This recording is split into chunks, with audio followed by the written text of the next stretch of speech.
Is he actually going to come out? Is it an actual thingy? Hello my geeky guys, gals, welcome back to more Penumbra Darth Plagueis. I'm your host MaskedGeek. What you're about to see is what I've already been through already. Let me just show you something, a little jump scare, boom! I think he's calmed down now. Perhaps all he wants is a hug. Why not let him out? I got a sneaky feeling that we're infected. We could be infected with a psycho crazy bonkers juice in this place. Because what you're about to see in this video is what I've already played through once before already. The problem being is that I was using Bandicam to record it with, and for some stupid derpo reason I got to this certain section within the game and I died, and then ever since then the death screen is all that Bandicam recorded. So while you could hear all the sounds and all the knocks and all the crashes and all the stupidness that I was doing throughout the game for the rest of the entire video, all you could see was death is but whatever it is, and have the retry and or exit options. That's all you could see. So I couldn't obviously post that, otherwise you'd just be looking at a blank screen all the time essentially. So I'm playing this again just for your entertainment. Yay, ain't I lovely for you? So we've got a note here. It says it looks like there's some sheets of paper framed behind the glass. Maybe I could get them out. And fortunately enough, there's a convenient stone, rather convenient right there. Smashy! Grab it. An illustrious past, an exciting future, the archaic, a history spanning centuries. As a member of the Archaic, you are part of an organization vital to the protection of the human species. If you are not a member of the human species...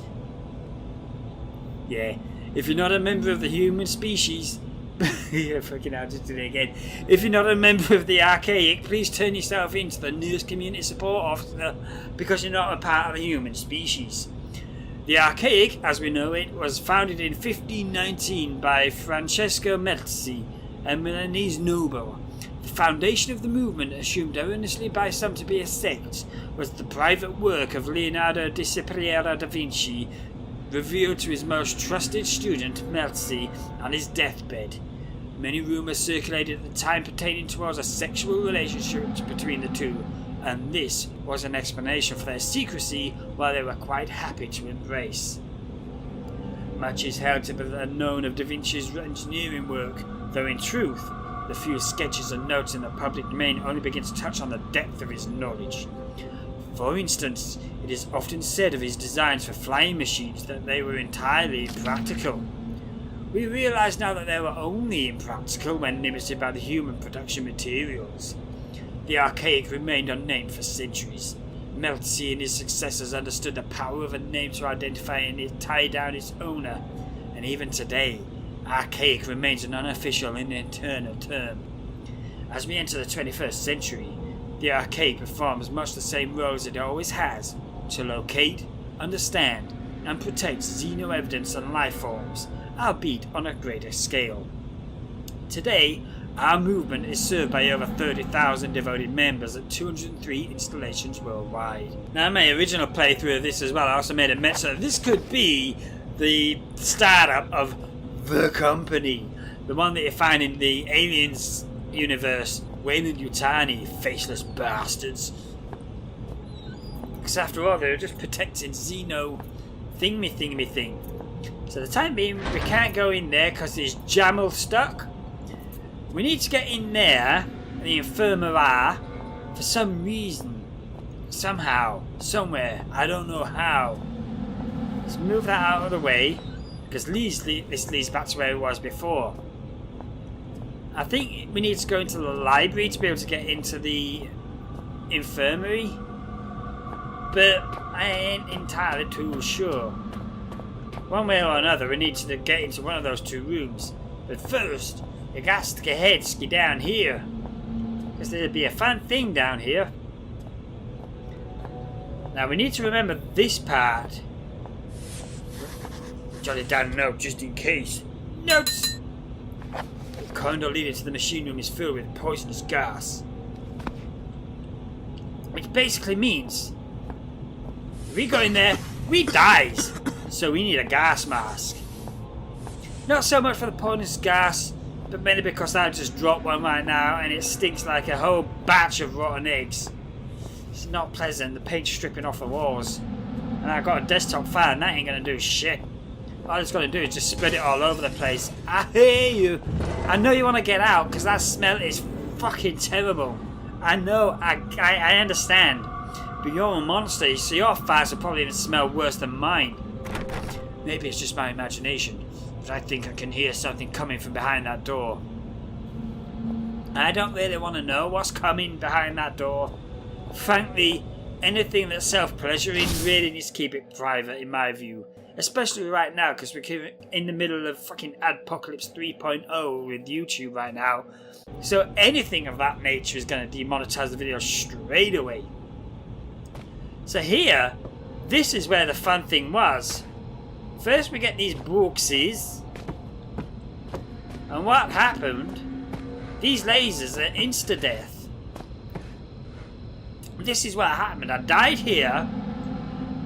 And... fucking, you know, I'm not going to do it because I don't... well, I might die anyway. Just to show you the death screen. But that dude in there has got the gas mask. It seems the man on the other side of the window is holding a gas mask of some sort. That might help me get past the fat cloud. Let's see if I can do this all in one go. Nope. I died anyway. Death is the final unknown. So that is what fucked me up. And the same thing's happening again right now as to the game. My mouse cursor ain't there. That's alright. No, I don't want to continue because it's going to continue from where I recorded up until previously, so I've got to load the game back to where it was before. But that death is the final unknown screen. That is all that was seen for the entire rest of the video with Bandicam's recording.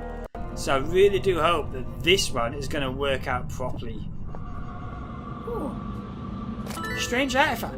I never even seen that one before. I'm not sure what it is. Some kind of weird statue. It's almost like a collector's item.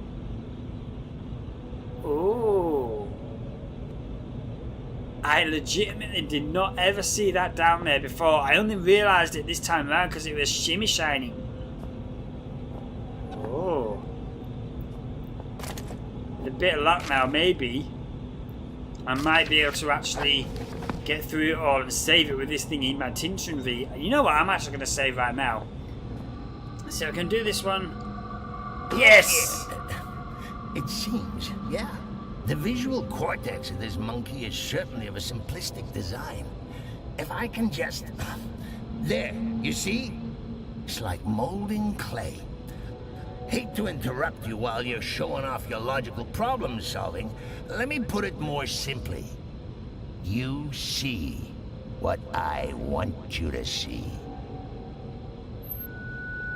Okay, whatever you say. Well, it won't work if you move around, will it? You can't look up the magician's sleeve. Okay, yeah, whatever you say, Butterboo.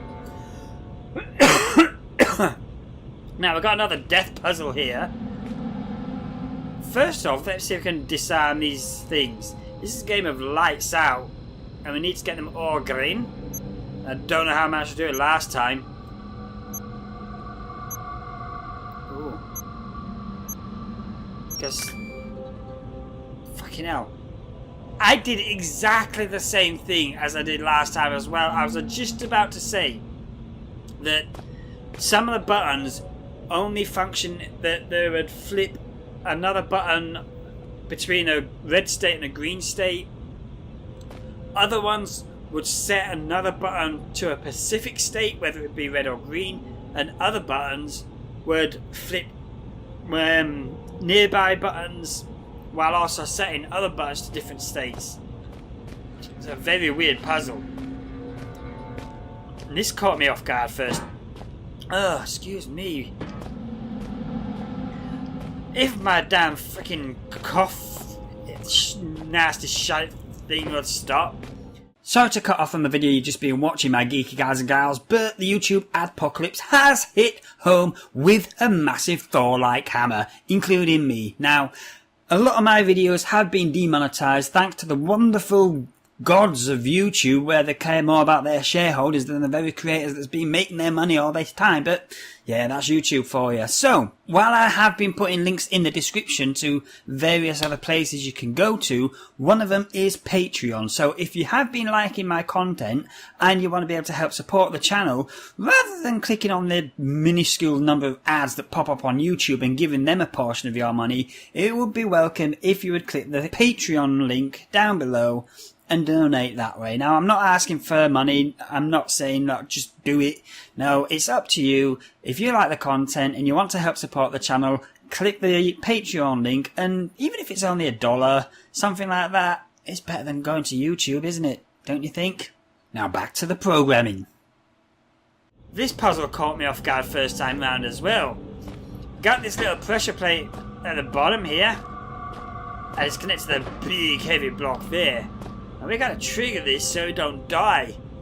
It did kill me first time out because I didn't know what was happening. Kerskplunk. So now that's down. We can pull it back out.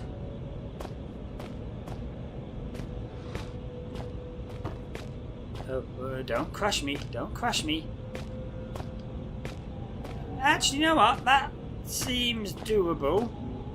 Let's get these blocks back up. Boink, boink, boink. No, I said boink. There we go. Got it. I'm going to pull these out because it's going to be easier once we get back that way then. And you can see we got those there. Saves thing up there. And a switch up there. That don't actually fucking do anything. Nearly broke my legs trying to flick that switch, but you can't actually do anything with that one. It's just an indicator. That is all it is. Dr. Richard Eminis. Theoretic effects of controlled infection. And I've got an itchy bumhole right now and it's not pleasant. Excuse me. That's better. Report requested by Overseer Frisk on behalf of the Elevated. For the record, I see no value in recording this information at such an early stage in the project. However, we are to assume that the virus could somehow infect a host without fully taking control of its upper brain functions. We might observe the following. Fact. Translator Frisk, in his ignored efforts to prevent the release of the virus, correctly predicted the virus was capable of manipulating the host's motor neuron functions. Theory. There was an instance of the infection controlled and sustained. We may find that A. The virus seeks to keep its host alive in whatever way possible. Suicide would be against the rules. And that B. The virus gains control over some or all sensory faculties, facilitating such an objective. Fact. When the virus infects a host of any species, it adapts the organism's brain functions as best as it can to suit its own purpose.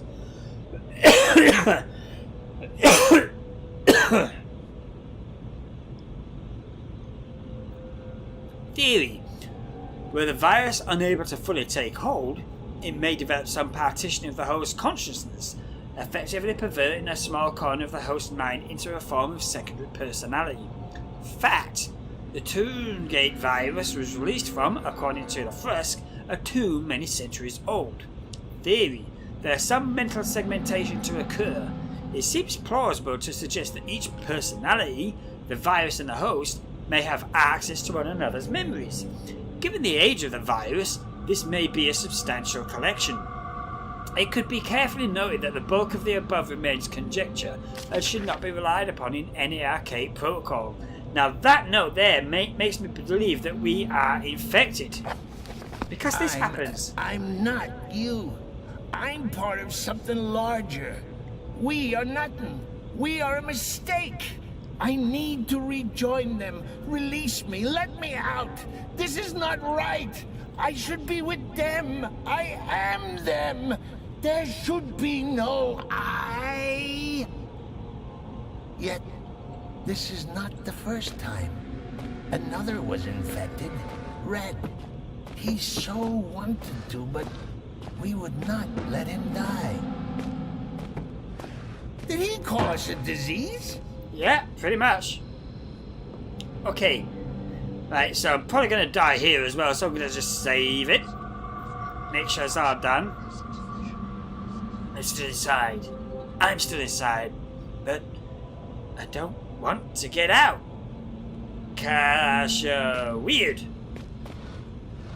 Right. What I'm going to do is put that over there. Put you there.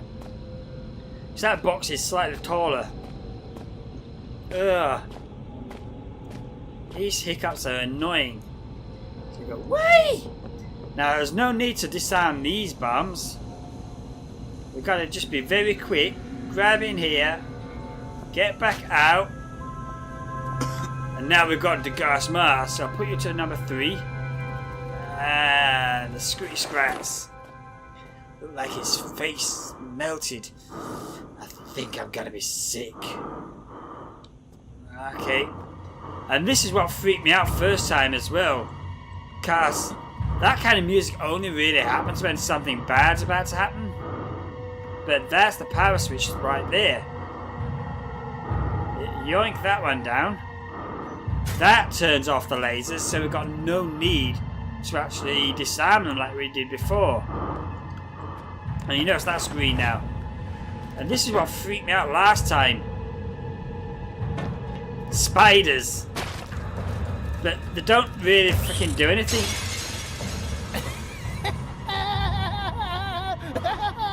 That is the most fun I've had in my entire life! Which isn't saying much. And that's what the box was over there, what he put in here. Okay. So now that we've got all that done, I'm going to save again because this was the last save I did in the previous video before I ended it. And what I was going to do is go back to the next section and find out what was beyond the gas room.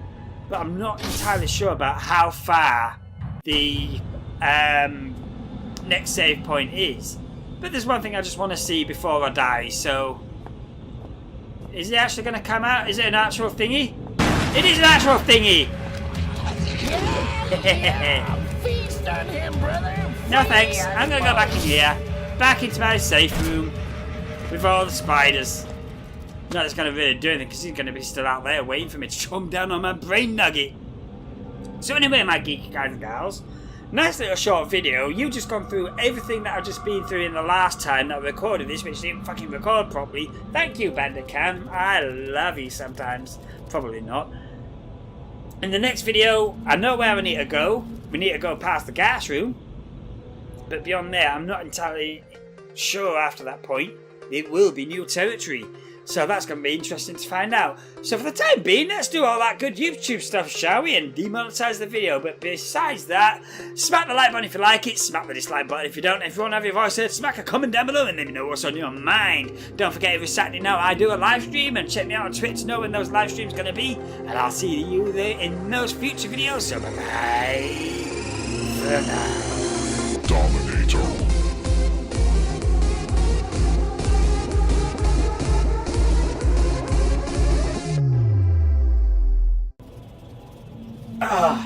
Butt scratcher!